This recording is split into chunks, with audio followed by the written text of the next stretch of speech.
Na Mamaya. nasa Dubai ka pero saan ka po dito sa Pilipinas? Diyan po sa Infanta Quezon. Taga Quezon Province na. Ilang taon na ho kayo, ma'am? Opo. 47 po. Mhm. Ano po status ngayon? Hiwalay na sa asawa o maghihiwalay pa lang kayo next week? Single po. Single? Ang Never tagal been? ng dumakabilang buhay. Byuda na. Bakit ho namatay si mister mo? Ano pong kinamatay? Nalimutan po niyang huminga.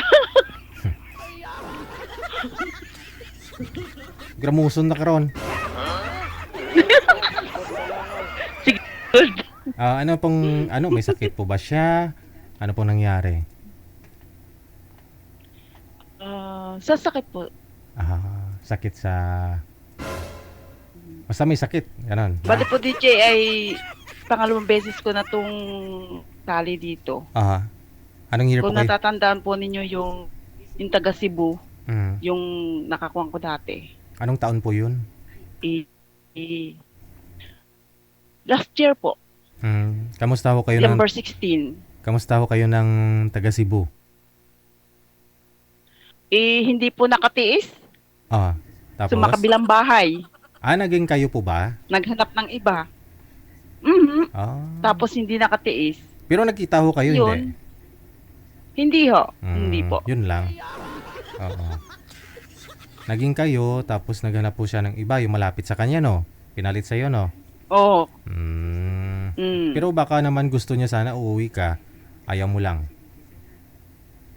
Sabi ko, tatapusin ko lang yung kontrata ko eh. Ah. Ngayon sanang December ang uwi ko, pero hindi na nakatiis.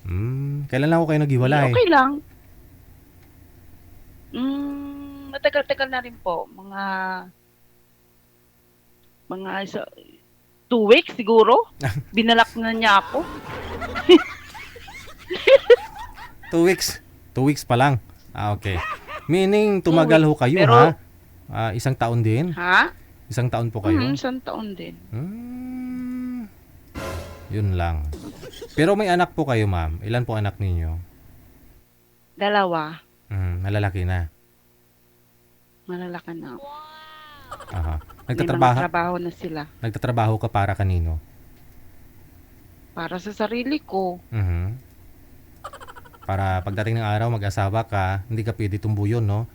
Tumbuyon na. Oo, tama. Tama, DJ. Ng makapartner mo, ng asawa mo. Oo. Ilang years na po kayong biyuda? 70 na po. Pero yun lang po yung naging boyfriend nyo? Wala na? Iba? Meron namang naging boyfriend. Pero katulad din, hindi rin nagkikita. Hindi rin tumatagal, no? Hindi rin Diyan mga sa Dubai. nakatiis. Diyan sa Dubai, kasi hindi po... laging nandito sa Diyan sa Dubai, ibang hindi po kayo bansa. nagka-boyfriend sa sa Dubai? Ay, wala. Bawal. Oh? Sinong sabi? Nakakatakot. Baka mamaya makulong kami. Nakakatakot dito maghanap ng boyfriend. Kung wala ka namang sabit, di ba? Biyudo ka nga. Tapos siyempre, maghanap ka na rin ng biyuda. Biyuda ka, maghanap ka na rin ng biyudo. Yung pareho kayong yung wala sabit.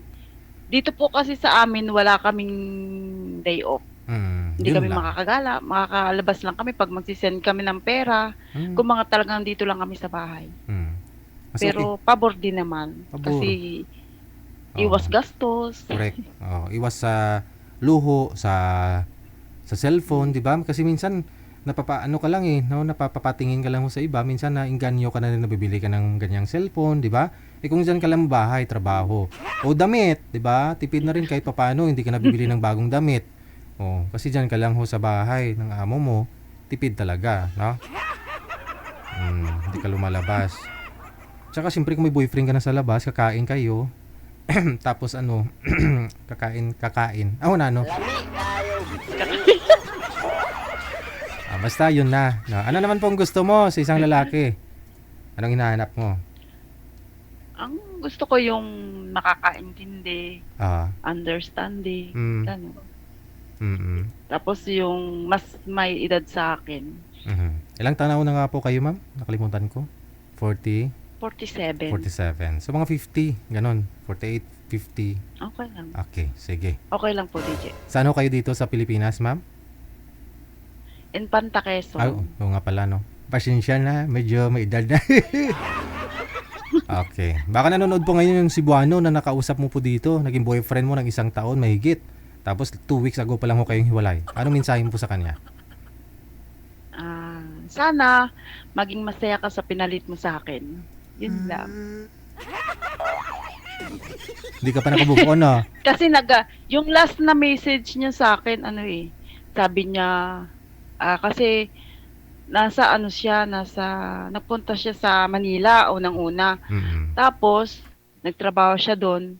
Tapos, sabi niya sa akin, pupunta ako ng Iloilo, doon ako magtatrabaho. Sabi ko, sige. Pagdating niya sa Iloilo, parang ramdam ko na parang may something. Nag-iba yung lagi siyang hindi na tumatawag, ganun. Tapos sabi ko,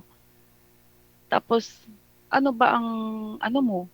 Sabi ko, problema. Kumusta ka na? Nangungumusta lang. Nangungumusta. Sabi, okay lang, wala namang problema, ganun. Tapos, nung one time, tumawag ako sa kanya, nakasakay na siya sa Roro. Papunta na daw siya sa Maynila. Sabi ko, babalik na daw siya sa Maynila. Sabi ko, bakit hindi ka sa akin nagsasabi na uwi ka na pala sa Maynila? Sabi niya, oo, uwi na ako dun sa anak ko, nasa Bulacan.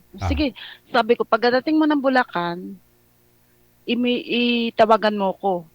Sabi, sige. Sabi niya, okay. Hintay ako ng tawag. Hindi siya tumatawag. Tapos minessage ko siya, sabi ko, may problema ba tayo? Hindi siya nagre-reply hanggang sa dinistrict niya ako. Alam mo kasi, syempre, hindi mo makikita kung nasisend niya o nasisin niya, no? O hindi, no? Oo, tapos, nung nakita kong online siya, sabi ko, sabihin mo sa akin yung totoong dahilan. Sabi ko, para wala sa ating masaktan. Sabi ko, ganun yung tanggap ko naman. Sabi ko, total, hindi pa naman tayo nagkikita.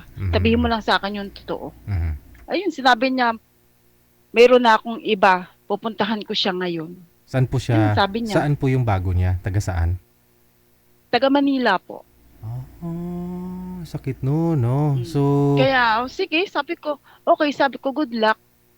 Pero yung, in fairness naman, yun naman kanyang mga anak, yung kanyang anak na isa na sa Cebu, diretso pa rin yung pag-message sa akin. Kasi hindi ko naman sila dinadamay sa mga problema namin. Sabi ko, okay lang ako. Pero may money involved. Huwag kang manghingi ng sorry. May money involved po ba? Wala naman. Ay, wala po. Wala. Never talaga akong, siguro, hindi talaga ako nagbigay. Yun lang, sayang, yung puyat ninyo, mahigit 1 taon eh. Oo. Ganun talaga eh. Sabi ko, ganun talaga. Ganun talaga. Kailangan mong siguro, sumugal mas maganda, mas malapit. So, infanta ka. Kaya sabi ko, sana maging maligaya siya. So, dito na po siya sa may Bulacan. Mayroon na po siyang kasama ngayon. Sabi niya. Pero sa akin, okay lang. At least, mintres maaga pa, na ko na. Mas maganda ho siguro yung makakausap mo taga Quezon Province din. Yung malapit, medyo Laguna, ganun, no? Pwede, no? O Bicol, para kahit pa paano, pwede ka madaanan, no? Kung ano man, no? Kung taga Bicol siya. Pwede. Sayang kasi, DJ, kasi ang dami namin mga plano. Ang dami namin mga plano, nagkasyo ganito, ganyan. Sabi niya hindi siya magbabago, ganun. Plano, buti na lang. hanggang plano lang pala, no? Hanggang plano lang. Pwede nyo naman buhayin ulit yung plano niyan sa bago mo pag meron, no? Meron kang sa tingin mapupusuan ka dito. Meron. Kung makakapaghintay din, kung may tiyaga. Kasi December pa ho kayo uwi, no? Malapit na lang din. Bilis lang naman ng araw ng mga panahon, di ba? Sige, standby po kayo ha, ma'am. No, naalala ko nga po ito si ma'am, no? Kamukha niya si Nora Honor. Sumali year 2024 yata.